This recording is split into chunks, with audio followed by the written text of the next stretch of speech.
Many people misunderstand motivation, believing it should be constant and effortless when pursuing a goal. They often wait for inspiration to strike, not realizing that motivation often follows action rather than precedes it. They overlook the importance of setting specific, manageable steps, instead focusing solely on the end result, which can lead to frustration and burnout. Does this sound familiar? We've all been there. Today, we want to give you 5 strategies to help you create motivation, build momentum, and feel progress being made towards your ultimate health goal. Whether you're just looking to lose weight or you are working towards reversing diabetes, this is for you. So the first tip is going to be to set specific and achievable goals. This is basically what we call SMART goals. So research by and Latham on goal setting theory highlights that specific and challenging goals lead to higher performance compared to vague or easy goals. So setting specific, measurable, achievable, relevant, and time-bound goals, otherwise known as SMART goals, can significantly enhance motivation. Clear goals provide us with a sense of direction and purpose, which makes it easier to track progress and ultimately stay motivated. So, for example, say that your goal is to lose weight. Saying that your goal is to lose weight can feel like it's super far ahead. When is that going to happen? How is that going to happen? What is that going to look like? Ultimately, that can lead us to just feel frustrated, unclear of where to start and what progress would look like when we are pursuing that goal, which can just lead us to kind of giving up. So instead of just saying my goal is to lose weight, tell yourself, I want to lose 20 pounds over the next 3 months by focusing on doing cardio 3 times a week, strength training twice per week, and cutting out ultra-processed foods. Right? This is super specific. We're not just saying that we want to lose weight. We're saying how much, right? It's measurable, the weight loss. It's time bound. We're saying that we want to do that in 3 months' time. And we're saying how we're going to do it, right? So we have that direction. The second tip that we want to talk about to help you build motivation is to make use of positive reinforcement.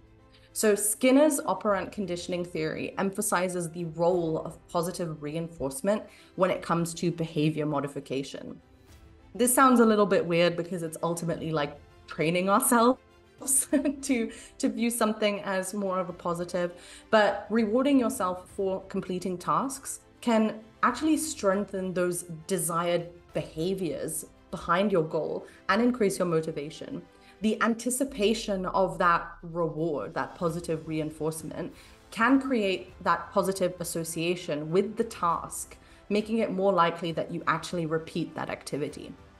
So basically what we're doing here is we're training ourselves to create positive associations with things that we currently perceive as being difficult. An example I'll share with you guys is I don't particularly enjoy doing cardio. That's the honest truth. But the way that I get myself to view it as more of a positive is I really enjoy watching reality TV shows. So I will let myself watch reality TV shows while I do cardio. And now instead of feeling like, oh, that's something I really don't want to do, or it's something that's really difficult, it's I can't wait to catch up on the latest episode of this TV show.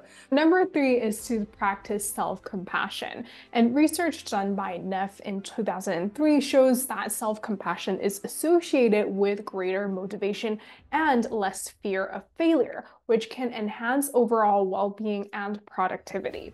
Self-compassion involves treating oneself with kindness and understanding during failures or setbacks. This approach reduces negative emotions and promotes resilience, making it easier to stay motivated and persist in the face of challenges. For example, you go to eat out and pick something on the menu that raises your blood sugar drastically, and instead of beating yourself up about this, use this as a learning opportunity and remind yourself you've been doing your best. For example, telling yourself it's okay, I'm human, I can get back on track with my next meal. One thing that I've been discussing with Kalia actually before recording this podcast is that there's nothing as good or bad. It's really how you look at it, and it's your perspective. So use this opportunity to pick yourself up and know that it's a learning opportunity. Number 4 is to break tasks into smaller steps. A study by Amabile and Kramer found that making progress in meaningful work, even in small steps, significantly enhances motivation and emotions. Breaking larger tasks into smaller, manageable steps can make them feel less overwhelming and more achievable. Completing these smaller tasks provide a sense of accomplishment, which can boost motivation to continue. For example, breaking down the goal of losing weight into smaller, manageable steps can make the progress less daunting. For instance, start by incorporating a 10-minute daily walk into your routine, gradually increase this to 30 minutes, then add in strength training exercise, and finally adopt a comprehensive exercise regimen. The 5th tip that we have for you guys is to visualize success and the process. This is this idea of manifestation, right? So research by Taylor in 1998 indicates that both the outcome and process visualization can enhance our motivation and performance in various tasks. Visualization techniques include imagining the successful completion of a task and the steps needed to achieve it can increase motivation. Visualizing success helps in creating a mental image of achieving goals, while visualizing the process emphasizes the importance of the journey and preparation. An example of this would be to spend a few minutes each day visualizing yourself successfully reversing your diabetes. Imagine your blood sugar levels being within a healthy range, feeling more energetic, receiving positive feedback from your doctor. Imagine how this will impact your life and the lives of those around you. Additionally, visualize the steps that you'll take each day, such as choosing healthy foods, planning meals, and staying active. There really is a clear kind of trend behind people who practice manifest, right, and their ability to achieve goals. So spending that time and really focusing on why this is important to you and what it would feel like. What do you feel like right now? And what would it feel like to feel different, to achieve, to accomplish, to change, right? The more that we can create reasons for why that change needs to happen, the more likely we are to actually make those changes. And visualization is a great way to kind of draw that contrast for ourselves. I love that. And to summarize, applying these strategies can help you create motivation and stay committed to your goals. The first one we talked about is goal setting. Define clear dietary and exercise targets. Also, second is positive reinforcement. Reward yourself for healthy behavior.